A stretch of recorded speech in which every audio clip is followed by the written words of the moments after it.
ಜನ ಜಾನುವಾರುಗಳ ಸುರಕ್ಷತೆಗೆ ಆದ್ಯತೆ ರೈಲ್ವೆ ಇಲಾಖೆಯಿಂದ ವಿಶೇಷ ಯೋಜನೆ ವಂದೇ ಭಾರತ್ ರೈಲು ಸಂಚಾರ ಮಾರ್ಗಕ್ಕೆ ಫೆನ್ಸಿಂಗ್ ಏನಿದು ಗಮನಿಸೋಣ ಬನ್ನಿ. ವೇಗದ ರೈಲು ಮಾರ್ಗದಲ್ಲಿ ಜನರು ಪ್ರಾಣಿಗಳ ಸುರಕ್ಷತೆಗೆ ಆದ್ಯತೆಯನ್ನು ನೀಡುವುದಕ್ಕೆ ಭಾರತೀಯ ರೈಲ್ವೆ ವಿಶೇಷ ಯೋಜನೆ ರೂಪಿಸಿ ವಂದೇ ಭಾರತ್ ರೈಲುಗಳ ಸಂಚಾರ ಮಾರ್ಗದಲ್ಲಿ ಜನ ಜಾನುವಾರುಗಳ ಪ್ರಾಣ ಹಾನಿ ನಿಯಂತ್ರಿಸೋಕೆ ಮಾರ್ಗದುದ್ದಕ್ಕೂ ತಡೆಬೇಲಿ ಅಳವಡಿಸೋಕೆ ರೈಲ್ವೆ ಸಚಿವಾಲಯಕ್ಕೆ ಸೂಚನೆ ನೀಡಿದೆ.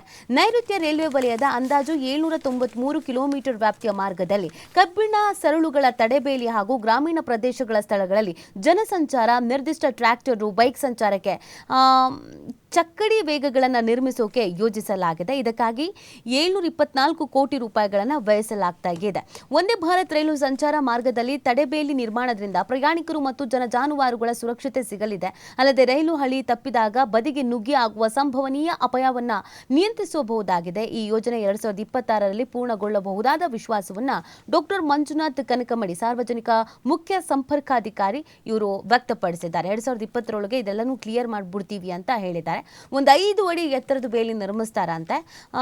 ಮಾಸಾಂತ್ಯಕ್ಕೆ ಇದನ್ನ ಅನುಮೋದನೆಗೆ ಏನಿದೆ ಅದಕ್ಕೆ 420 ಕೋಟಿ ರೂಪಾಯಿ ವೆಚ್ಚದಲ್ಲಿ ಕಬ್ಬಿಣದ ಬೇಲಿ ಹಾಗೂ 304 ಕೋಟಿ ರೂಪಾಯಿ ವೆಚ್ಚದಲ್ಲಿ ಸಬ್ ವೇಗಳನ್ನು ನಿರ್ಮಿಸಲಾಗುತ್ತದೆ. ಇದ್ರ ಬಗ್ಗೆ ಅನುಮೋದನೆನ ಮಾಡಲಾಗತ್ತಂತೆ. ಇದೊಂದು ಅವಶ್ಯಕತೆ ಇತ್ತು. ಯಾಕಂದ್ರೆ ಈಗ ಎಲ್ಲಿ ನೋಡಿದ್ರು ನಾವು ಟ್ರೈನ್ ಆಕ್ಸಿಡೆಂಟ್ ಅಂತ ಕೇಳ್ತಾನೆ ಇದ್ದೀವಿ. ಇತ್ತೀಚೆಗೆ ಈ ರೈಲ್ವೆ ಅಪಘಾತಗಳ ಸಂಖ್ಯೆ ಹೆಚ್ಚಾಗಿದೆ. ಸೊ ಅದಕ್ಕೆಲ್ಲದಕ್ಕೂ ಒಂದು ಕಡಿವಾಣ ಹಾಕಲೇಬೇಕಾಗಿತ್ತು. ಇದೊಂದು ಒಳ್ಳೆ ರೀತಿಯಾದಂಥ ಯೋಜನೆ ಆಗಿದೆ. ಆದಷ್ಟು ಬೇಗ 2026ಕ್ಕೆ ಮುಗಿಸ್ತೀವಿ ಅಂತ ಹೇಳಿದ್ದಾರೆ. ನೋಡ್ಬೇಕು ಅದಕ್ಕೆ ಸಂಬಂಧಪಟ್ಟ. ಇನ್ನು ರೈಲ್ವೆ ಇಲಾಖೆಯಿಂದ ವಿಶೇಷ ಯೋಜನೆಯ ಒಂದು ಹೈಲೈಟ್ಸ್ ಇದೆ ಏನಂತ ನೋಡ್ತಾ ಹೋಗೋದಾದ್ರೆ 793 ಕಿಲೋಮೀಟರ್ ನೈಋತ್ಯ ರೈಲ್ವೆ ವಲಯದಲ್ಲಿ ಕಬ್ಬಿಣದ ಫೈನಾನ್ಸ್ ಅಂತ ಮಾಡೋದಕ್ಕೆ ಹೊರಟಿದ್ದಾರೆ.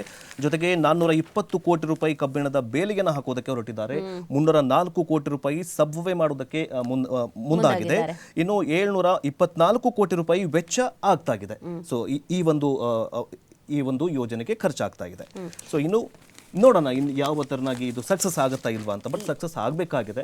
ನೋಡೋಣ ಇನ್ನು ಮುಂದಿನ ಆದಷ್ಟು ಬೇಗ ಕ್ಲಿಯರ್ ಆಗಬೇಕು. ಈಗ ಆಲ್ಮೋಸ್ಟ್ ನಮಗೇನು ಗೊತ್ತಾ, ಅನುದಾನ ಸಿಕ್ಕಿದೆ, ಯೋಜನೆಗಳು ಘೋಷಣೆ ಆಗಿದೆ ಅಂತ ಹೇಳ್ತಾರೆ. ಬಟ್ ಆ ಯೋಜನೆಗಳು ಘೋಷಣೆ ಆಗಿದ್ದು ಯಾವಾಗ ಮುಗಿಯುತ್ತೆ, ಕ್ಲಿಯರ್ ಆಗಿದೆಯಾ ಅನ್ನೋದ್ರ ಬಗ್ಗೆ ನಮಗೆ ಅನುಮಾನ ಬರುತ್ತೆ.